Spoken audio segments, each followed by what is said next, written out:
Cordiales saludos a todos ustedes desde Canal 8, este canal de Tenerife y para todo el archipiélago. Y también desde el programa Directo al Objetivo, un programa de entrevistas. Hoy tenemos que darle la bienvenida, yo creo que reiterarle la bienvenida a don Jerónimo Saavedra Acevedo. Es presidente de Canarias, es ministro, profesor universitario, muchas cosas, líder socialista. A don Jerónimo ya estuvo en este programa, en la edición 11ª, allá por diciembre, y ahora vuelve a estar en la 43, este es el programa número 43 de entrevistas. También hemos tenido la satisfacción de contar con él en los programas de Crítica en 8, en varios programas de Crítica en 8, de debate, sobre todo cuando hemos querido pues, conocer o trasladar a todos ustedes las opiniones de los presidentes de Canarias. Y pese a la modestia de este naciente canal, canal pluralista de televisión, y a la situación de aprendizaje periodístico de un servidor, don Jerónimo nunca ha declinado nuestras invitaciones. Por lo tanto, gracias, profesor Saavedra, de nada, de estar aquí. Encantado de estar aquí, Ricardo. Muy bien, bueno, pues desde diciembre de 2003 han pasado cosas. Así que, así que si le parece buenas y bien, malas para sí, el país, pero sí muchas. Así que si le parece bien, vamos a retomar aquel diálogo de diciembre sobre algunas cuestiones, esas que han sucedido, y otras que pueden suceder en un inmediato cercano, ¿no? Bueno, de entrada supongo que usted no nos va a decir que se encuentra entre los que esperaban el tan claro triunfo electoral socialista del 14 de marzo. Bien sabe que no. Porque, entre otras cosas, fui muy sincero la misma noche del 13M y así me lo dijeron como sorprendidos de que un político reconociera que yo no me lo esperaba.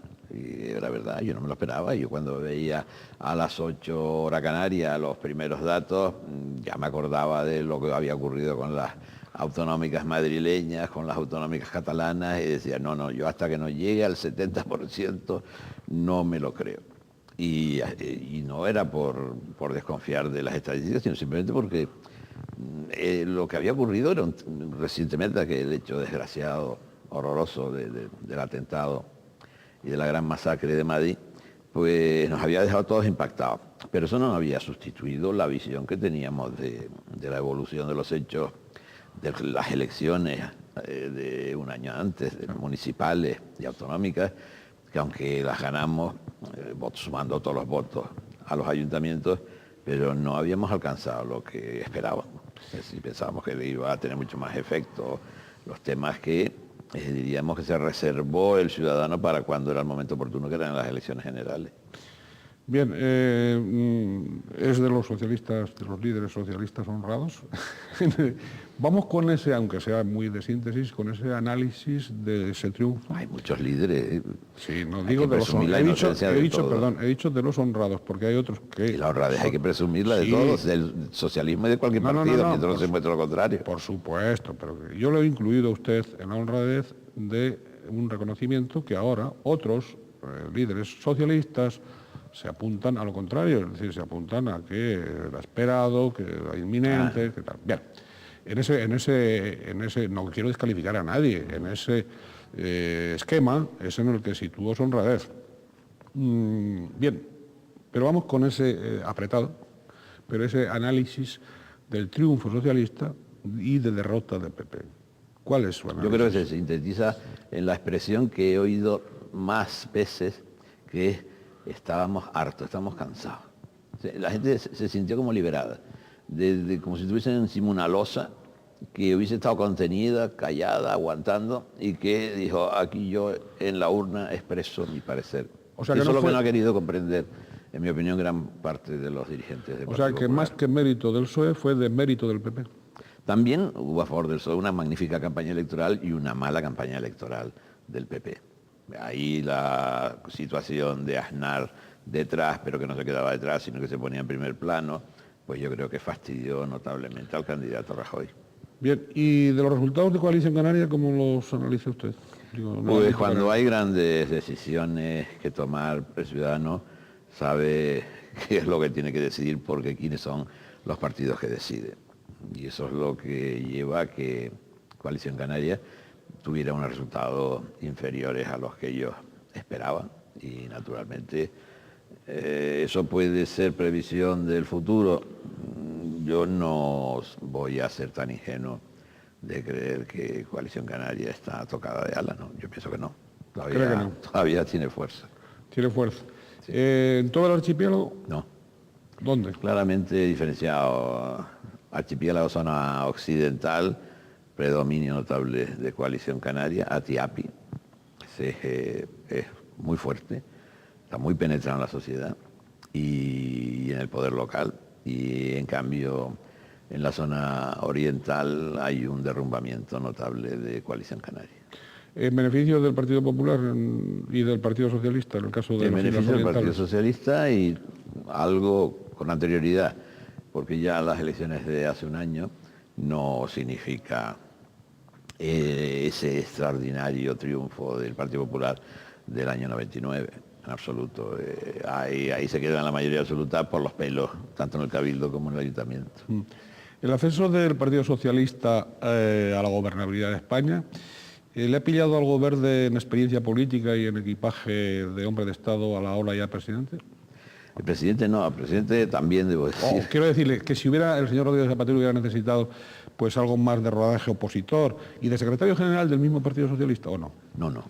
No, el tema de Zapatero siempre ha sido y ha tenido las características de un buen líder político, las simplificaciones que se hacían, de que si era un corderito, que si tal, algunos apodos que le pusieron, de dentro de casa o de fuera de casa.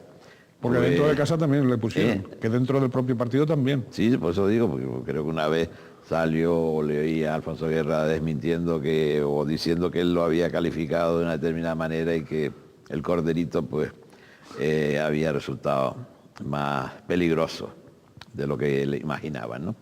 Yo creo que no, Zapatero lo ha demostrado luego, la capacidad que tiene de decidir, de asumir los compromisos y cumplirlos, de una sinceridad en su comportamiento, y yo creo que eso demuestra que hay líder. Y hoy nadie se cuestiona. Antes, es que no tienen líder, no hay alternativa. Eso es lo que nos miraban por encima del hombro algunos dirigentes del PP. Siempre digo algunos dirigentes del PP porque había otros que desde hace un año, compañeros en el Senado, por ejemplo, me lo decían. Casi arrancaba esa caída y esa incomodidad para determinados dirigentes del PP de la boda de su hija. A partir de ahí sí. Eso le rompió los esquemas a los en los que se movían determinadas personas, sobre todo de más edad.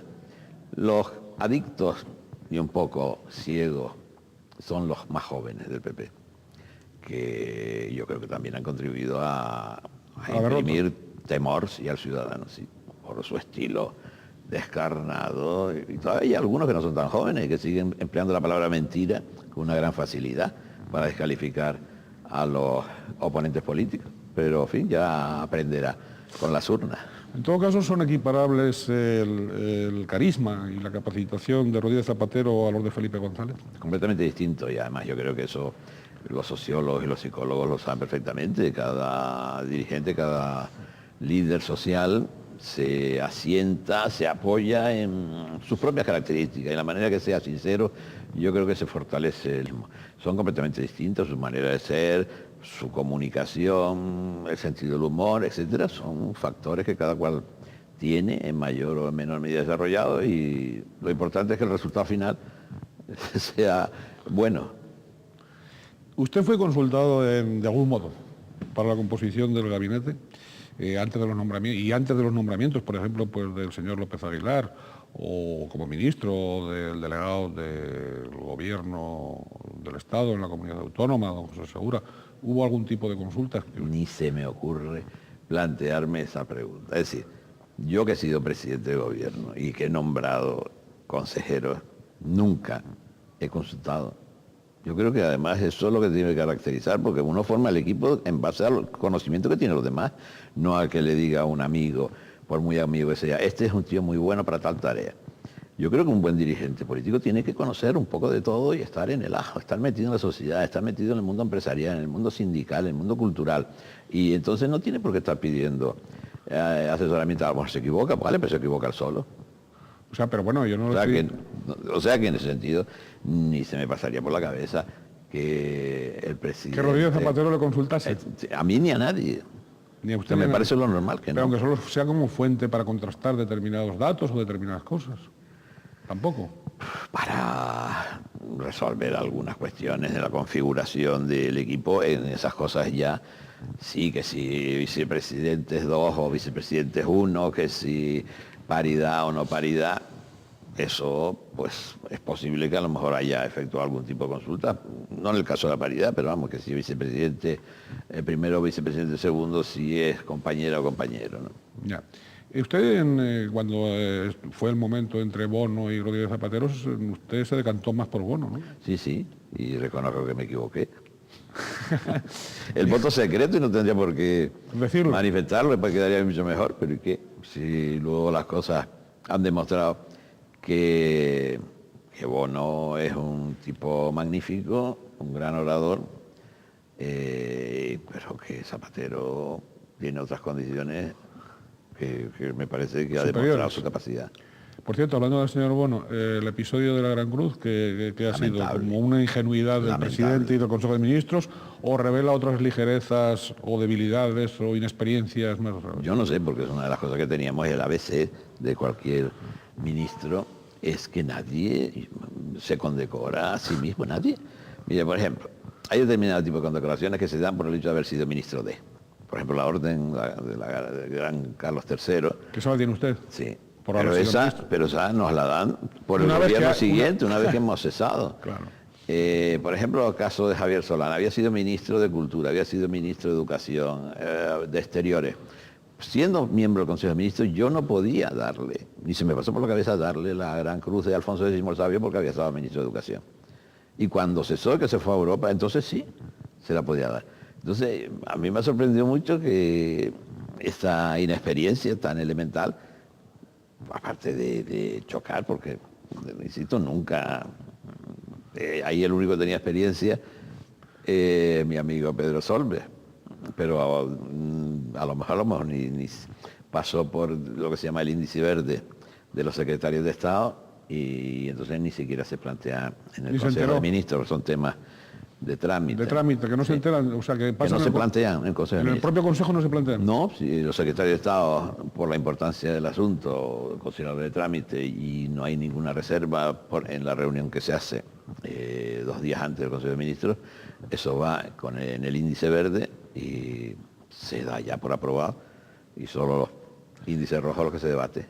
Don Jerónimo, pero bueno, usted que ha estado en esos consejos de ministros, ya sabemos que las deliberaciones son secretas, etcétera, pero cuando hay índice verde, que es cuando ha pasado ya por la criba, corríjame, pero por la bendición, digamos, de los subsecretarios, etcétera, no hay por lo menos un listado de índice verde para que el ministro, cada ministro, porque cada ministro lea que se va a conceder tal cosa. No, y va en la carpeta del Consejo de Ministros.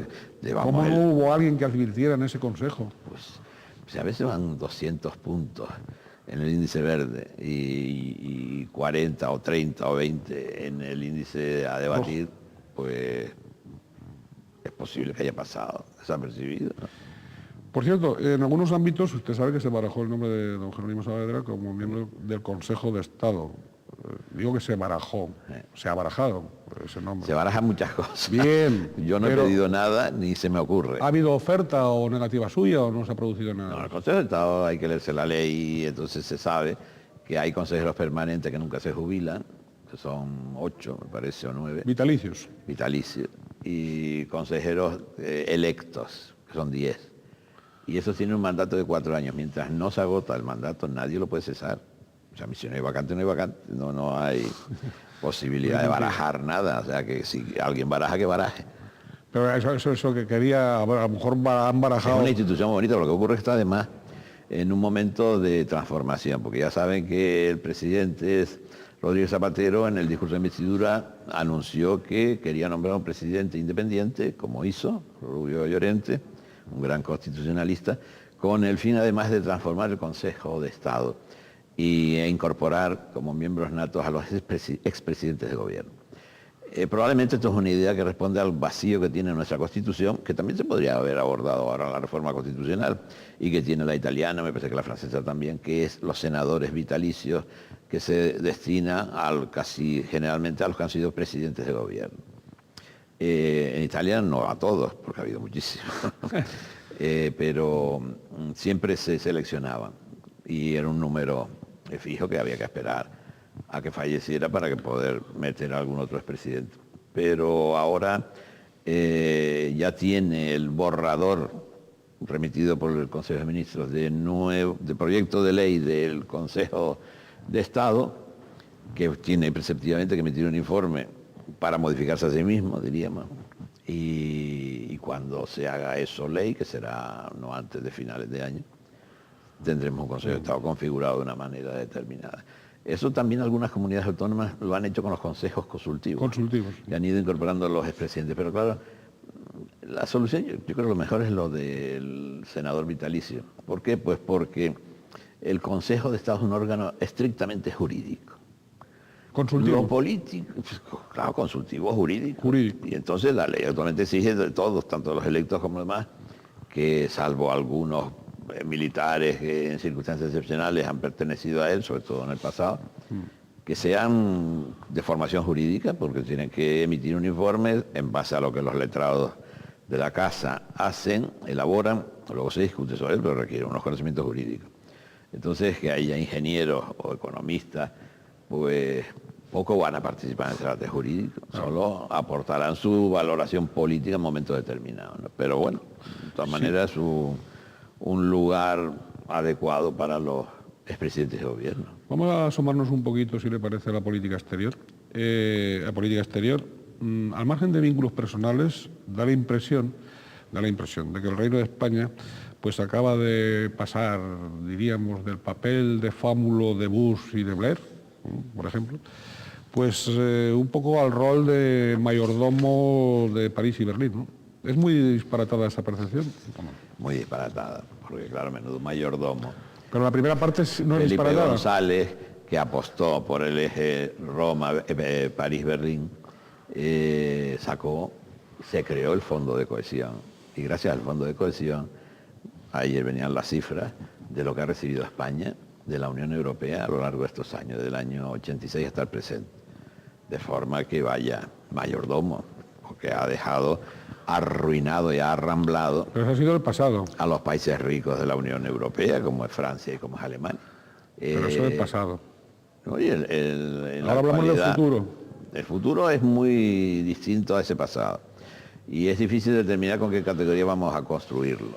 Yo he estado en esta campaña, aprovechando mi presencia en Berlín, en un acto electoral que se celebró en la sede de los sindicatos alemanes, y allí estaban representantes de la embajada checa y de la embajada polaca, 2 consejeros. Luego estaba una candidata del SPD, de la socialdemocracia alemana, y me invitaron a mí.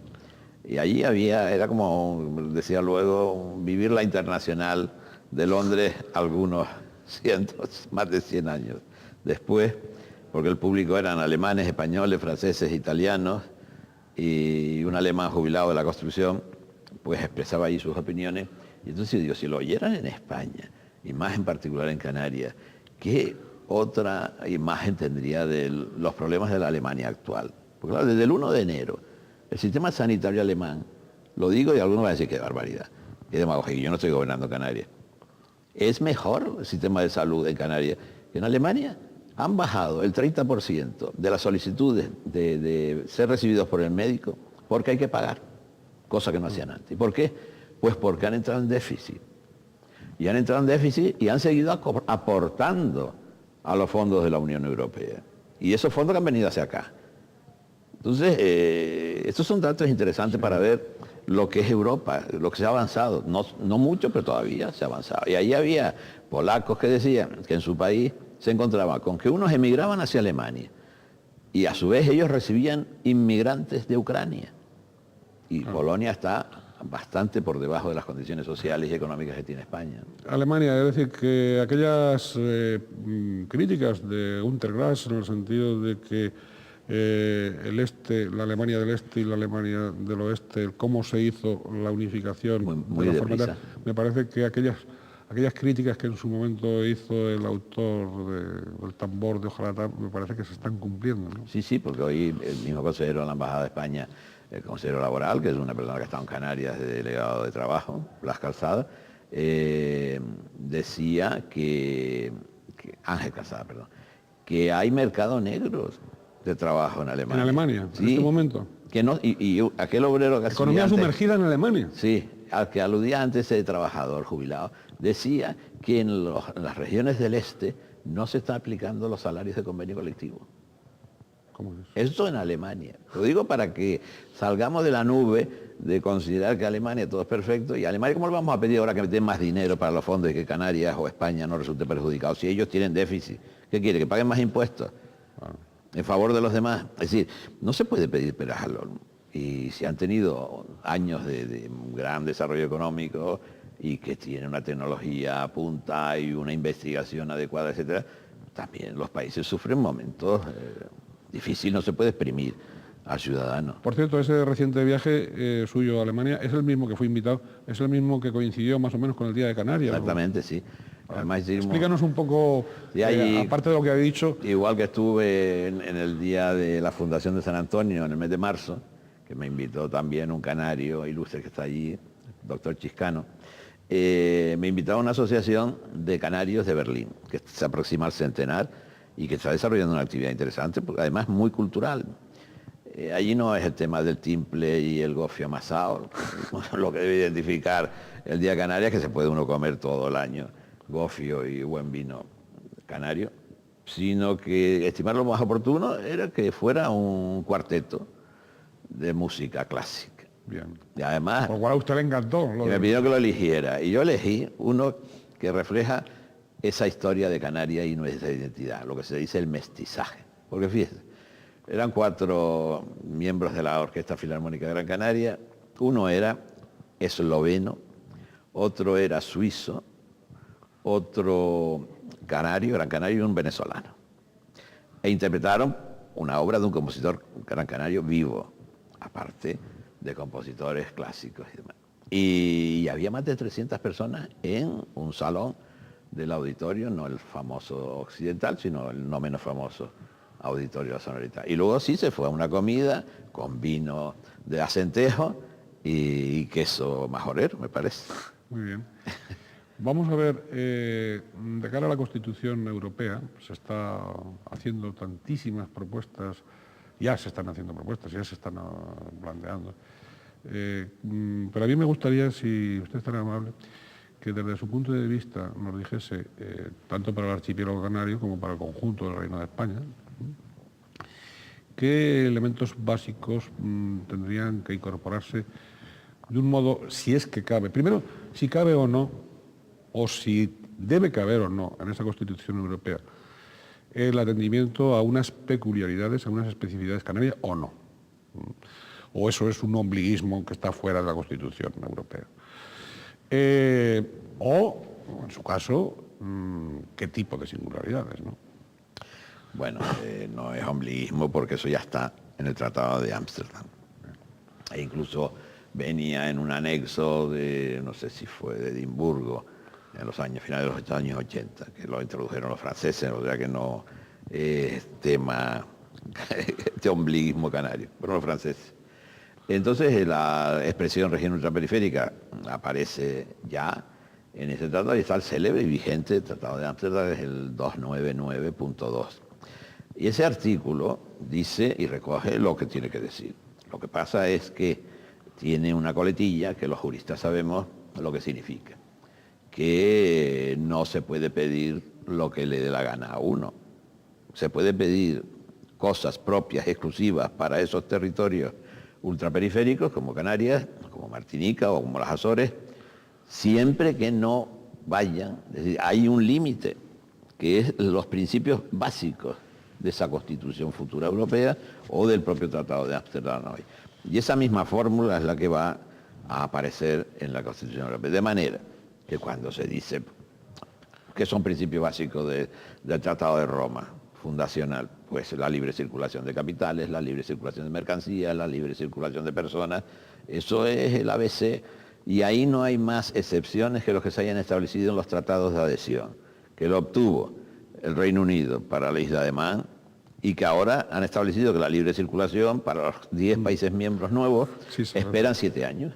Cada 2 años se va revisando si pueden entrar. O sea que en el Tratado de Adhesión, claro que se puede establecer límites, pero porque ahora tengamos una superpoblación, decir ahora que me den un tratamiento singular, eso es modificar el tratado y eso es inimaginable. No se puede entonces actualizar, digamos, el tratado. No. En el caso de Canarias. En el caso de la adhesión ahora, pero entonces tendría que decir, eliminemos ese principio excepcional. Y eso no creo que esté dispuesto a admitirlo la mayoría de los países miembros. Pero claro, eso es un principio, planteo, ese es un principio dentro de lo que son los ciudadanos comunitarios, dentro de la Unión Europea. Y la posibilidad de establecer o de regular población de ciudadanos de países terceros. Tampoco. Bueno, es otra vez una política de inmigración que la asuma la Unión Europea en su conjunto. Cosa que hasta ahora no. A pesar del Consejo Europeo de Tampere, que allá a finales de los años 90 habló del problema de la inmigración. Claro, la inmigración la tiene Europa desde que se creó el Tratado de Roma, inmigración de los españoles que en el comienzo de los años 60 emigraron masivamente hacia Europa, mientras otros emigraban hacia América. Y así ocurrió. Antes habían sido los propios italianos los que se habían beneficiado, los italianos del sur, de irse hacia el norte. Cuando Tampere dice hay que adoptar decisiones, de ahí no se ha pasado, porque que tenemos una frontera común, bien, pero es que hay algún visado europeo, está Schengen, operando como una medida de control. Y más allá no se ha ido este acuerdo que se ha firmado hace 15 días entre los países fronterizos de Alemania, pues tampoco es más allá de pedir las medidas dactilares, los ojos, el iris y no sé qué, que la gente se cree que eso ya, que son medidas que van a impedir. No, son medidas más de seguridad en el tráfico de personas que en el tema de si van a dar la residencia o no van a dar la residencia. Es decir, que con lo contemplado en el Tratado de Ámsterdam es suficiente que eso se incluya en la Constitución Europea. Y es suficiente porque con eso es suficiente. No hace falta nada más.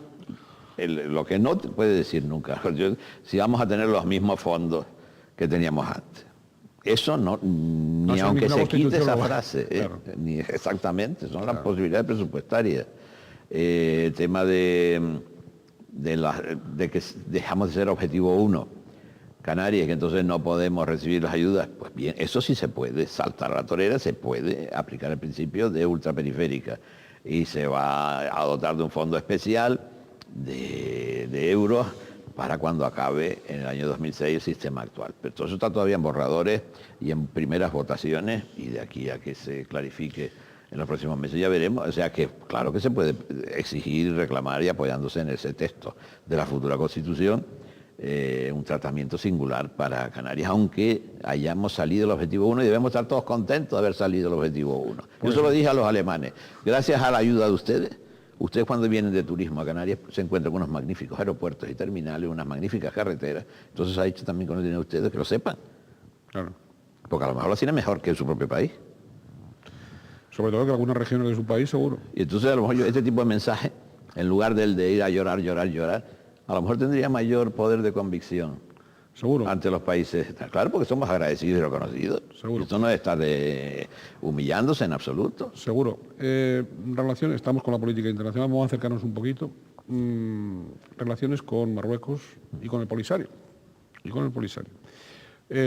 Bueno, sabemos de esa primera visita del señor Rodríguez Zapatero, que hay de interpretarse probablemente como más que un gesto de un cambio radical, total, entre Madrid, la relación entre Madrid y Rabat.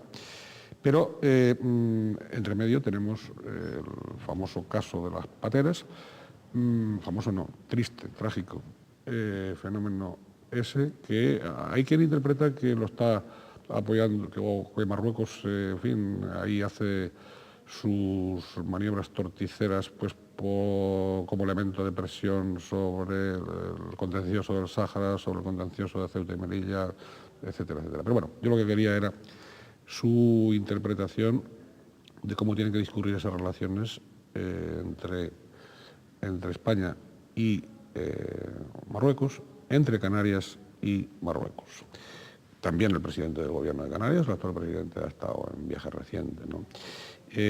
Hay una presencia ya empresarial canaria, sobre todo en el sur, como sabemos, pero también ahí, con el vecino, hay que cambiar o ha de irse a una nueva política, a unas nuevas actitudes como esas que acaba de mencionar con respecto a la Europa comunitaria. Las actitudes, exactamente. Este es el problema. Y que no solo exclusivamente de Canarias, respecto al tratamiento que da a Marruecos y a sus ciudadanos, porque el problema es también de Cádiz para arriba. Y claro, eso se refleja en los medios de comunicación, en la televisión, los canales españoles que penetran los domicilios marroquíes y ven cómo se les trata. Hay que darse cuenta de que no estamos haciéndolo del todo bien. Hay muchas cosas, aunque cambien las políticas de los gobiernos, también es necesario que la sociedad asuma que después del 11S americano y del 11. marzo 11 también madrileño, el terrorismo islámico es una cosa muy seria. Y todo lo que sea conseguir países que apuesten claramente por ir contra el terrorismo islámico, hay que apoyarlo y hay que apuntarse. Los americanos se han dado cuenta que se han equivocado con Arabia Saudita. Y ahí están pagando las consecuencias. Y eso explica que de todo el panorama vamos a apostar, han dicho en Washington, por Marruecos, y coincido totalmente. Y de eso los canarios también debemos alegrarnos, porque todo lo que sea tranquilidad, seguridad en la vecindad redundará en beneficio de todos. Por lo tanto, cuestión de actitudes cívicas también. Actitudes cívicas, sí. Y no de rechazo. Y, claro, no de tratos vejatorios, y no de tratos xenófobos. Efectivamente, que lo tenemos por lo que sea, por nuestra historia, por nuestra cultura. Yo siempre he dicho que en Canarias aquello de la nana o el arroz que viene el moro, claro, no, en la península no se dice duérmete mi niño, arroz que viene el moro. Es curioso, es un dato sociológico que está ahí. Entonces, eso hay que superarlo, y en todas sus consecuencias. El tema de la inmigración, el tema de las pateras. Yo he visto en la última visita a Marruecos, estuve en Tánger, hablando del tema de la inmigración, que hay guetos donde están los subsaharianos. Es decir, lo mismo que decía antes de Polonia, Marruecos se ha convertido en un país que sus ciudadanos emigran, pero también que hacia su territorio inmigran, llegan procedentes del subsáhara. Y están y salen, y cuando ven un coche de policía desaparecen en los barrios de Tánger o de cualquier otra ciudad del norte, esperando para salir o para quedarse allí. O sea, el tema de la inmigración es un fenómeno muy complejo, y si Estados Unidos ha sido incapaz de controlar la entrada de extranjeros, de inmigrantes, en la frontera con Marruecos, con México, con todos los recursos que tienen los americanos, ¿quién imagina que se pueda controlar, ni con radares, ni con patrulleras, la inmigración de un territorio como es la Unión Europea, con tantos miles de kilómetros de costa? Que me lo digan, a ver cuántos impuestos estamos dispuestos a pagar para controlar la llegada de pateras y no pateras. Y eso al margen de la actitud de Marruecos, porque claro, también llegan a Italia y llegan esos barcos cargados, hacinados, que luego los sueltan, buques nodrizas, como los llaman, se pueden meter cerca de nuestras islas y botar a unas falúas o a unas balsas a estos pobres inmigrantes de subsáhara, ¿no? Sí. O sea, es que el tema es muy complejo. Sí, pero ha habido, o hay, lo que yo le planteaba, por parte de Marruecos, cierta tolerancia en el flujo de esas pateras hacia Canarias. Es difícil porque también ellos, siendo un país en vía de desarrollo, sin recursos suficientes, pues tienen que emigrar. Vayamos a pedir ahora que tenga un ejército y una vigilancia policial en toda esa inmensa costa. Sería también una contradicción, ¿no? Y es concebible que el gobierno nuestro, hasta ahora, vamos, como se ha dicho, se ha desentendido hasta del mantenimiento de las patrulleras, de las dos patrulleras que están en Canarias. Eso pertenece al secreto de la administración anterior, porque yo no sé si... Pero eso es concebible desde un punto de vista... Claro, por lo menos. No es concebible que se tenga patrulleras que por falta de dinero para comprar gasolina o gasoil, fuel, estén amarradas en Fuerteventura o en Lanzarote, claro que no tiene sentido. La vigilancia con las tecnologías, me contaban ahora el cruce del estrecho, que todo el mundo decía que pongan la misma vigilancia que hay en el estrecho. Pues me contaban, no, ahora ya no van en pateras, ahora van en unas balsas neumáticas que no se detectan por el radar. Y entonces, pues ya la tecnología de los traficantes de mano de obra, de estas mafias, entre los cuales también me parece a mí que hay españoles en Marruecos, Eso es lo que le iba a decir yo.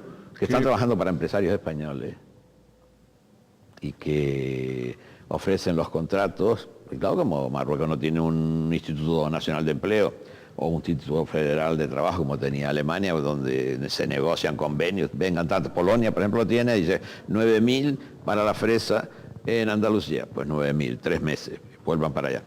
Eso con países en vías de desarrollo, como el caso de África, no tienen esa administración montada para poder ir el gobierno español y decir necesitamos tanto.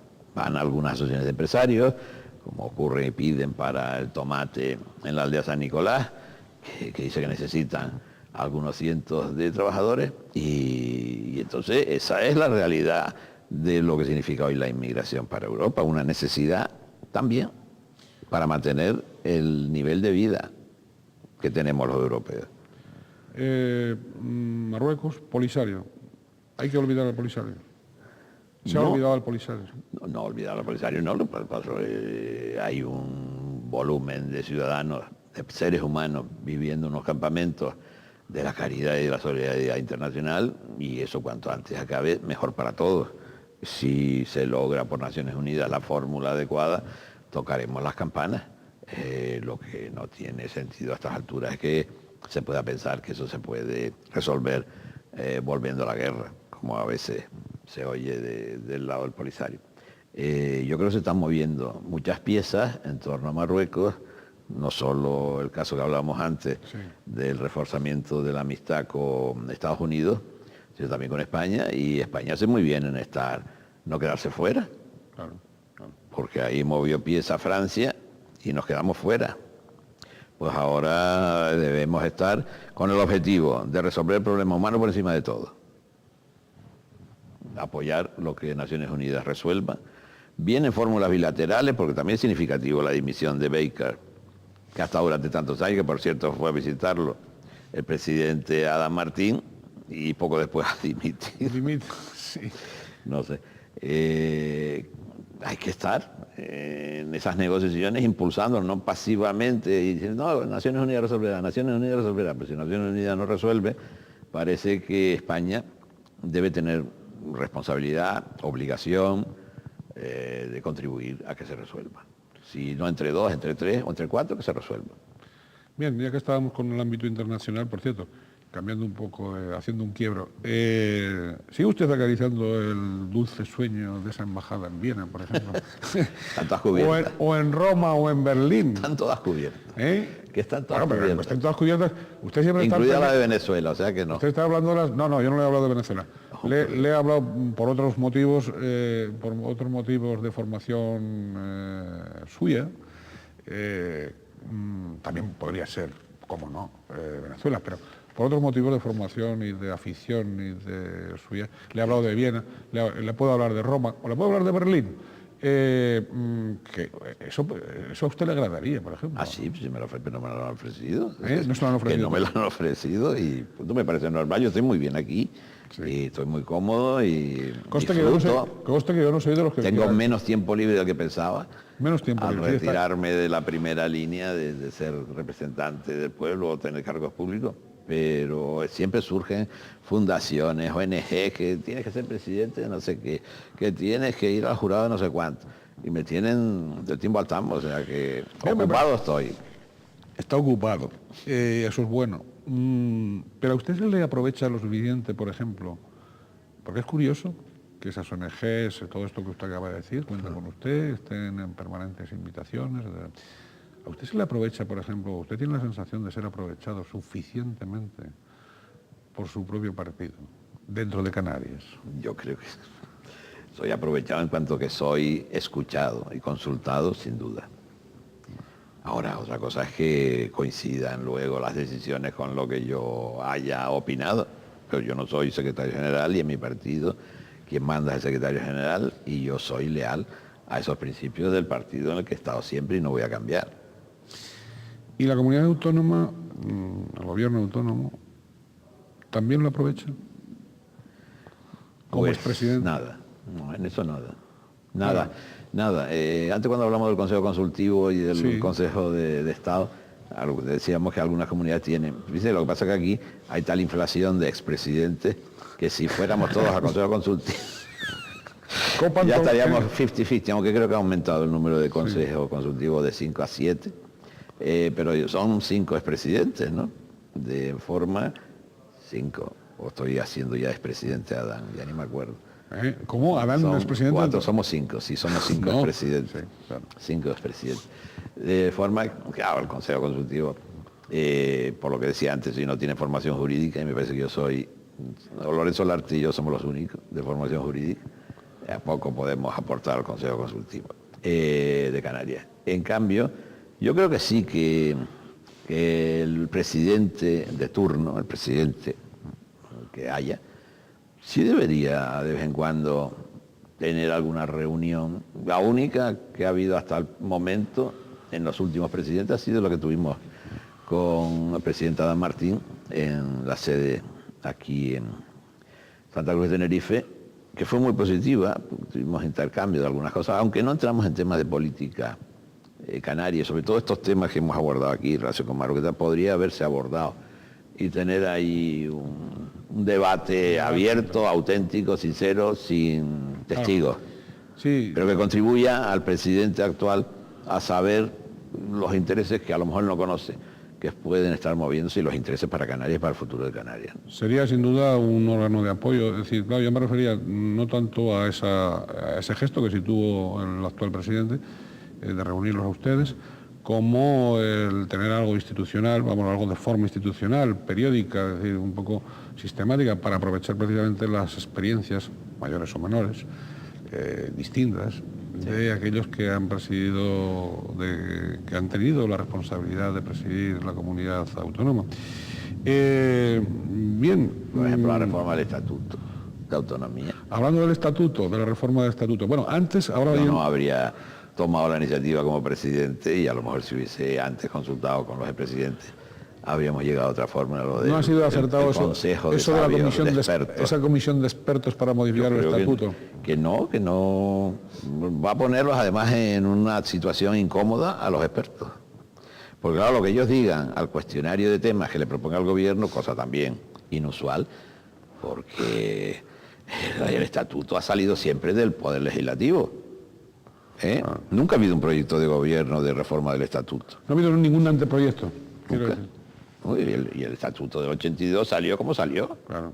A base de asambleas y discusiones y más comida en Medinaceli para la sede de las instituciones por parte de los miembros de la OCDE, pero siempre ha sido el Parlamento el que ha tenido la voz cantante. Y a mí, si el Parlamento ha valido, no había el Parlamento definitivo en el 82, claro, era la Junta Preautonómica, pero si sirvió para hacer el Estatuto del 82, sirvió el Parlamento Autónomo para la reforma del 96, que estuvieron trabajando 2 o 3 años, porque el actual no sirve desde el punto de vista del presidente del gobierno, ¿no? A mí eso me ha extrañado. Y yo creo que los parlamentarios actuales están tan legitimados, por supuesto legitimados están siempre, pero que están tan capacitados como podíamos estar los que hemos sido parlamentarios en otras legislaturas. Don Jerónimo. Entonces imagínense luego lo que digan esos expertos, llega al Parlamento y el Parlamento se lo lee o no se lo lee, porque el Parlamento es soberano. Claro. Por muchos expertos que lleguen allí, Sí. lo lógico sería que el Parlamento trabajara llamando cada grupo parlamentario a los expertos suyos, sean afiliados o simpatizantes, y con ese resguardo, diríamos, ese apoyo técnico, discutir políticamente. Pero no, Pero además después hay un consejo consultivo y esas cosas. por supuesto. Pero vamos a ver, lo extraño no es que el presidente Adán Martín en este caso, bueno, extraño más o menos puede ser, adopte esa iniciativa de la Comisión de Expertos, sino que también se sumen a ella el partido de la oposición, el Partido Socialista, su partido, en el Parlamento. Es decir, o sea, que está en el Parlamento. que es fuerza parlamentaria.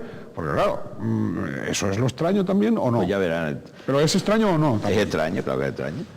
Pero ya verán los apuros que van a pasar cuando entre eso al debate en el Parlamento.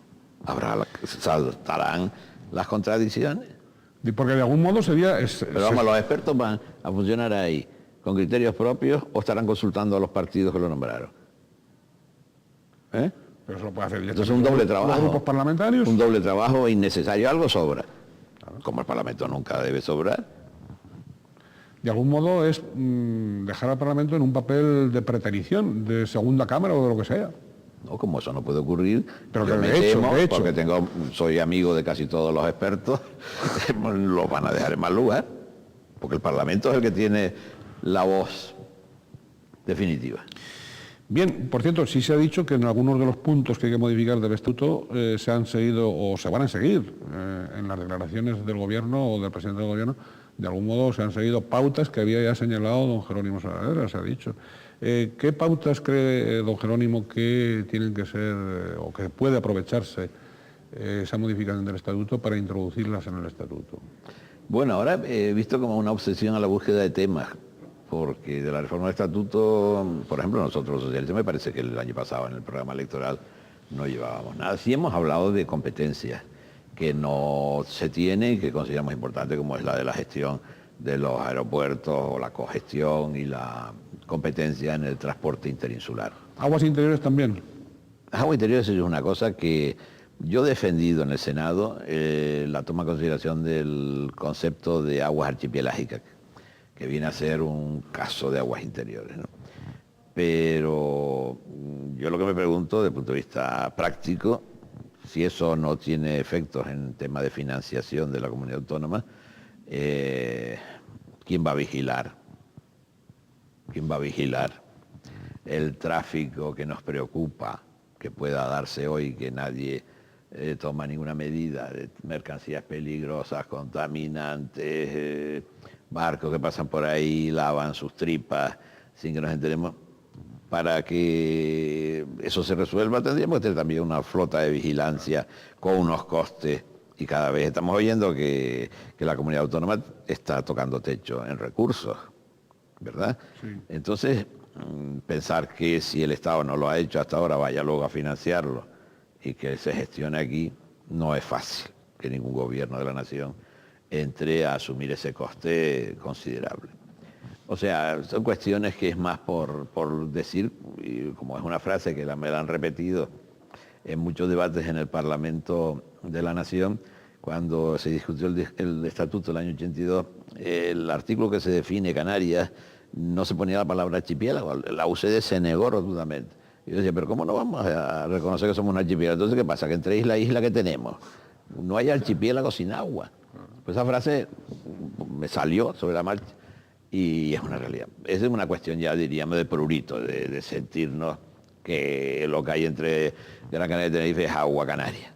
Bien, pero más allá de eso no tiene otra trascendencia desde el punto de vista pragmático. El tema principal está en el sistema, en mi opinión, desde el punto de vista socialista, en el tema electoral. Si después de 20 años de autonomía y de funcionamiento de estas instituciones, este pueblo, este Parlamento no es capaz de reconocer que tenemos un sistema de proporcionalidad tan escandalosamente desigual que no hay otra comunidad en España a niveles similares, algo se aproxima a nosotros, el País Vasco, y luego es los catalanes, y los catalanes van a cambiarlo en el Estatuto de Autonomía. No es posible, digo, abordar el tema de la reforma del sistema electoral mal es el estado cultural y político de estas islas, porque la desproporción es tremenda. Yo postulo un sistema en el que haya un mínimo igual para todos, por cada territorio insular, y luego todo lo demás se vaya a un sistema de proporcionalidad, combinando leyes electorales como tienen los alemanes o como tienen los italianos, es modernizarnos, demostrar que somos una comunidad autónoma nacionalidad, pues para estar copiando a lo que hacen andaluces, extremeños y demás, en esta cosa tan importante que podemos hacerlo, salvo que la Constitución me diga que eso está prohibido, y ya he acudido a expertos para que nos asesoren en ese tema electoral. Estoy diciendo que me olvido del tema de la circunscripción regional de 10. Hay que ir más allá. Hay que ir más allá. ¿A qué hay que ir? ¿Hacerlo todo regional? No, con un mínimo y que el ciudadano tenga 2 votos. ¿Cuáles serían los...? Que el ciudadano tenga 2 votos, como lo tiene en Alemania. A ver, Que explíquenos. vota en su territorio de isla y elige al que sea, y luego vota a una lista de partidos. Para un solo parlamento. Para todo Canarias, sí. Para un solo parlamento. Si no, vamos a montar un sistema Es bicameral, decir, más o como menos algunos de los propuso. 60 parlamentarios actuales. Sí, no hay que o- incrementarlo. No hay que incrementarlos. De los 60, ¿cuántos irían por territorio? y cuántos 14 o 21, Los que sean. o 7, ¿no? Y los demás por a proporcional. proporción. Bien. Ya nos conocemos. Entre islas, esto no es el año 83. ¿O qué pasa? Que no ha calado, a pesar de las fiestas y las conmemoraciones, el sentimiento de canario y el sentimiento de autonomía. Entonces nos tiene que poner un suspenso a todos los que hemos gobernado Canarias. Modificación de la Constitución, sobre todo Constitución española, sobre todo título octavo. Sí, Senado. ¿Eh? No, eso no es el título octavo. No, hablo de Senado. puntos y sobre todo y su punto de vista sobre el título octavo, donde ya ha habido la rotunda negativa del PP, creo, en el tema de modificar nada del... Pero ya sabemos que hay comunidades autónomas Bueno, Bueno, pero bueno, puntos en los que usted cree esenciales la modificación de la Constitución española. la reforma a la configuración del Senado como Cámara Territorial y bueno, ahora se ha puesto y parece que está todos de acuerdo en que se incorpore la condición de miembro de la Unión Europea, la referencia de las comunidades autónomas, pues a lo mejor para evitar que un día salga una provincia que quiera separarse de una comunidad única, también vendría bien, es decir, mencionar las 17 y las 2 ciudades autónomas. Bien, esas son cosas cómodas, el tema sucesorio, decíamos también, de la corona, y yo no veo... la distribución competencial, tenemos algunas competencias que podemos reclamar y no las hemos reclamado. Por ejemplo, los asuntos penitenciarios, las cárceles. Solo lo tiene Cataluña. Hemos pedido o no hemos pedido. Entonces, nos falta eso que hablábamos de aeropuertos y de tráfico aéreo entre islas. Bien, para eso no hace falta ni siquiera modificar la Constitución. Artículo 152 de la Constitución, puede hacer uso de ella. En el caso de Canarias está prevista en el Estatuto, por ejemplo, la competencia legislativa en los impuestos que son canarios, como el IJIC. Eso está en el Estatuto del 96 y no se ha pedido esa ley de 152 para evitar que cuando llegan los proyectos del presupuesto del Estado y la ley de acompañamiento en el otoño, es un corre baidile que hay que pedir informe al Parlamento de Canarias. El Parlamento de Canarias recibe el informe porque está en el Senado, que se modificó en la comisión del Senado y va a votación del Pleno del Senado y luego va al Congreso. Entonces antes se tiene que emitir un informe porque el informe primero ya no sirve. Eso es una cosa demencial, que están todos corre, y que no es bueno ni para las Cortes ni para nosotros, ¿no? Entonces que diga el Parlamento de Canarias que el gobierno de Canarias suma el precio político significa subir los impuestos o la satisfacción y el premio significa bajarlo. Claro. Seguimos con la Constitución española, la modificación, interpretación de ese artículo 152. No cabe que a través, porque es el que permite la delegación de funciones, ¿no? No cabe de algún modo que la interpretación, vamos, que hay una interpretación tan lasa de ese artículo, no se corre el riesgo de una interpretación tan lasa de ese artículo 152 que se llegue de algún modo a chocar contra el frontispicio de la propia Constitución, es decir, que se vulnere de alguna manera las competencias establecidas como exclusivas. Es decir, porque claro, esa es una puerta ahí un poco... Sí, tiene razón. Usted como jurista... En el planteamiento, efectivamente. Es una cosa peligrosa, ¿no? Sin duda. De gran riesgo. Claro que es de gran riesgo, pero se puso ahí y ha servido y se ha utilizado muy pocas veces. Se utilizó con la Comunidad Valenciana y se utilizó con Canarias. Y resolvió un problema importante, sobre todo para Canarias. ¿Cuál? Que nos permitió acceder al máximo nivel de competencia sin esperar 5 años, como tenían que esperar el resto de las comunidades autónomas, según la Constitución. La LOTRAC, claro, y la LOTRAVA para el caso del País Valenciano.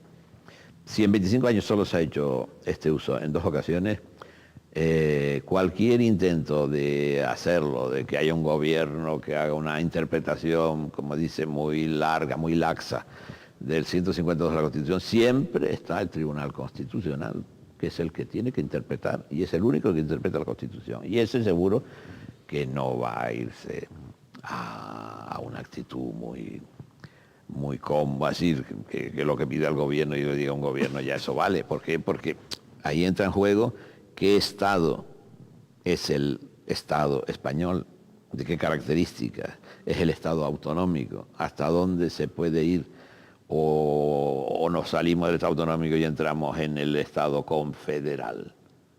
Así de claro lo digo, ¿no? Pues es un tema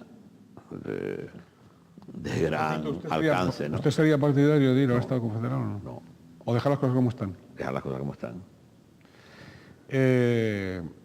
Sin embargo... Sí, y naturalmente que eso no tiene nada que ver con el Estado confederal, es que se resuelva, por ejemplo, la presencia, cosa que el Partido Popular ahora lo veo, un marcha atrás incómodo y absurdo, ¿no?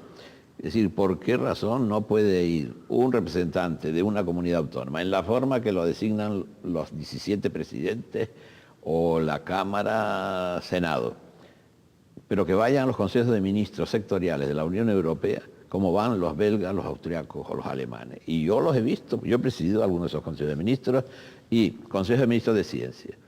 Un representante del gobierno federal y un representante de una de las comunidades autónomas. Lo mismo es Valonia o Flandes, que es cualquiera de las regiones que integran la República Federal Alemana o Austriaca. Es decir, ¿por qué esto? ¿Qué pasa? ¿Quién se va a desgarrar? Pero si el que va a estar al lado del representante del gobierno de la nación va a opinar lo que quiera, pero la posición la fija naturalmente con el coste político que entrañe, que va a venir uno diciendo, estos tíos se opusieron a tal cosa que yo defendí, que los belgas, los italianos, etcétera, también los defendían. Eso es un paso importante que hay que darlo y no quedarse con esa conferencia sectorial en la que se fija la posición del gobierno, porque luego llega el gobierno allí y en el camino se ha olvidado. O surgen contraofertas que no son valoradas por las comunidades autónomas, que son las competentes, por ejemplo, en agricultura, en comercio, tantas cosas. Por ejemplo, el caso de Canarias, no creo que nadie vaya a pedir estar en un Consejo de Ministros de Agricultura donde se decida el tema del plátano. Claro. Ni nosotros vamos a pedir cuando se decida sobre el tema del olivo o del aceite. Es evidente. Don Jerónimo, va a ser muy cercano en fechas el Congreso del Partido Socialista en Canarias, el Congreso Regional. Bien, yo quería plantearle ante eso dos cuestiones. Primera, ¿usted está entre los que dentro del Partido Socialista están tan animados o quieren participar, cogobernar con Coalición Canaria? Otros no. ¿Cuál es su postura al respecto? Y segundo, ese congreso próximo, ¿usted apostaría por la simple continuidad o hay que establecer cambios de ideas, de proyectos, de horizontes, y no sé si de personas? Vaya pregunta. Y no sé si de personas. Vaya pregunta. La primera, como estamos a un mes, menos de un mes, del Congreso de los Socialistas Canarios, nosotros tenemos una cultura y una tradición en la que podemos y debemos expresarnos libremente porque hay un debate. Qué mejor ocasión que esta.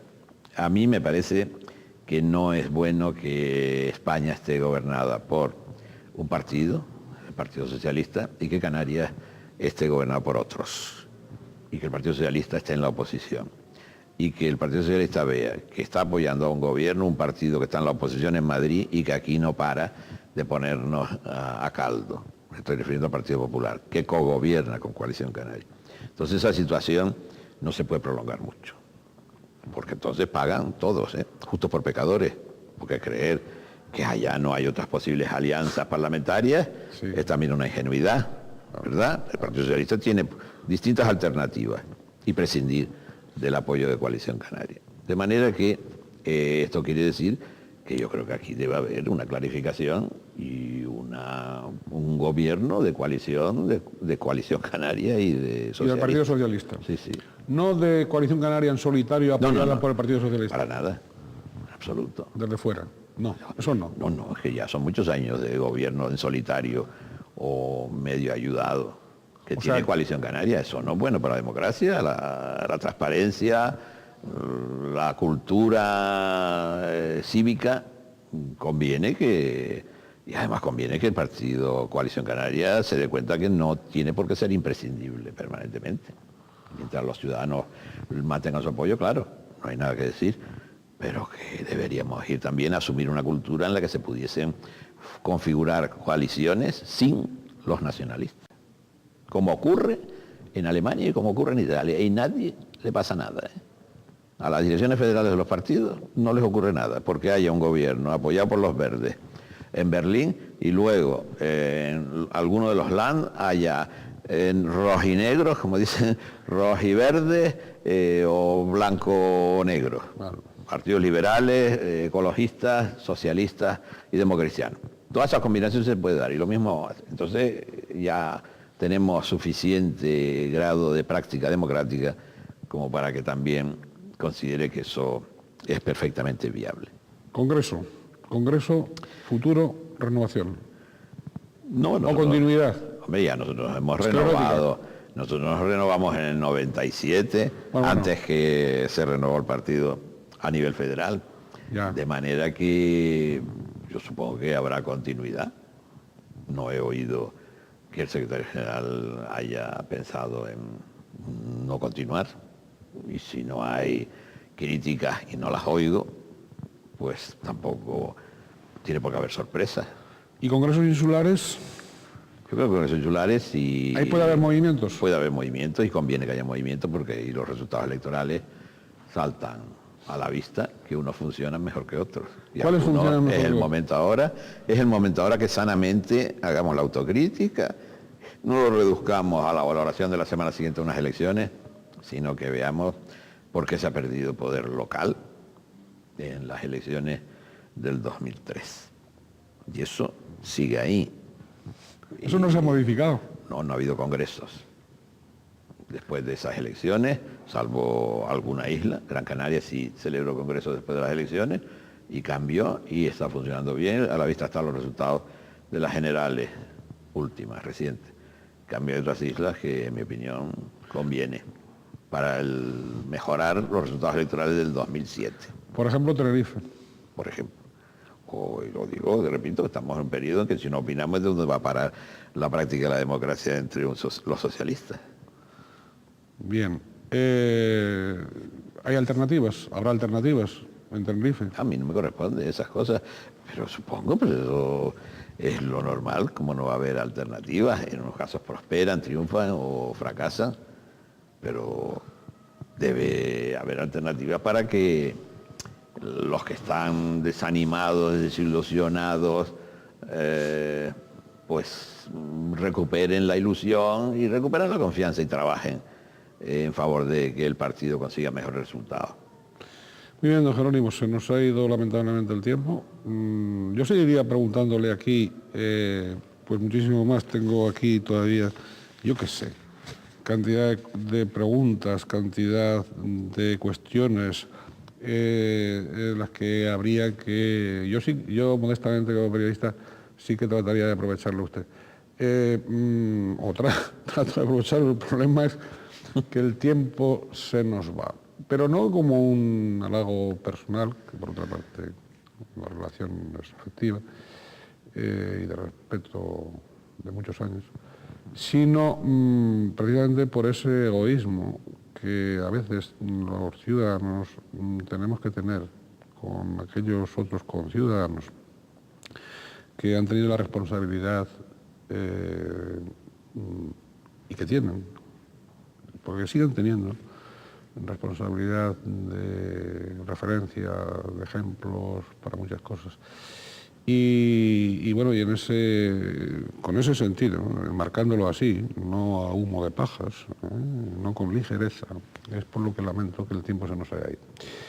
Con lo cual, pues habrá que dentro de un tiempo... ¿Me van a tener a mí a sueldo aquí? No, bueno, es decir, dentro de un tiempo, de unos cuantos meses, pues por ejemplo, pues este diálogo lo hemos retomado, repito, desde diciembre, es decir, bueno, y estamos en las fechas en que estamos. Bueno, pues retomarlo pues dentro de un periodo más o menos, donde ya se han celebrado los congresos, donde ya el equipo, el gabinete de Rodríguez Zapatero, esperemos, pues haya avanzado en política internacional, haya avanzado no solo en Europa, sino en el Magreb, en Marruecos, donde Canarias, tal. No sé si ya se han producido pues, esos cambios en el gobierno de Canarias, tal como usted postula, etcétera, etcétera. Y, por supuesto, esas renovaciones que pide para su propio partido, con un sentido de autocrítica, con un sentido de responsabilidad. Por lo tanto, ahí habrá materia también para continuar escuchándole y para continuar reflexionando con usted, para todos ustedes, para todos los que nos siguen, los televidentes que nos siguen en este Canal 8. Muchísimas gracias, don Jerónimo. ¿Usted quiere agregar algo a la entrevista? No. ¿Hay algo que se le ha dejado en el tintero, se le ha quedado en el tintero? No, lo único... Y que hoy quisiera usted explicar? Como quiero ser positivo siempre, Siempre. con eso del sentido de la responsabilidad, de la experiencia acumulada y demás. Me ha gustado el planteamiento que ha hecho sobre el tema de la utilización de los que hemos sido presidentes por parte del que sea presidente en este momento, que nos usen para que Canarias funcione mejor, cualquiera que sea el partido que lo gobierne. Y cualquiera que sea el presidente, entre otras cosas, usted lo ha señalado de un modo muy tal, si existiese de un modo, y además que no hay que pagarles más, ni mucho menos, ni ponerles pues una nube de asesores a ellos, ni mucho menos. Eso no cuesta nada, es decir, digo, económicamente, a los presupuestos de la comunidad autónoma no les cuesta ni un euro, ni un céntimo de euro. Pues por ejemplo, usted lo comentaba con mucha profundidad, con mucha agudeza. Lo cual quiere decir que funciona, que sigue funcionando la cabeza. Se hubiera evitado pues esa especie de comisión de expertos de cara a la modificación de un estatuto completamente, si los hubiera escuchado a ustedes, pues lo hubieran ahorrado. Y seguro que don Adel Martín, seguro que en ese caso concreto, dada su personalidad, su modo de ser, su talante, seguro que no hubiera cometido, digamos, en principio, y que se sepa, desliz que se pudo haber ahorrado, Dicho sea desliz en un contexto en que también pues realiza otros aciertos. Bien, pues muchísimas gracias, don Jerónimo, y hasta la próxima. Y muchísimas gracias a todos ustedes por su atención, por seguir este canal, por seguir el Canal 8 y por seguir este programa de entrevistas directo al objetivo, que esta vez pues ha sido con don Jerónimo Saavedra Acevedo. Y como siempre les digo a ustedes, desde la sinceridad y desde que sean ustedes felices en la medida de lo posible.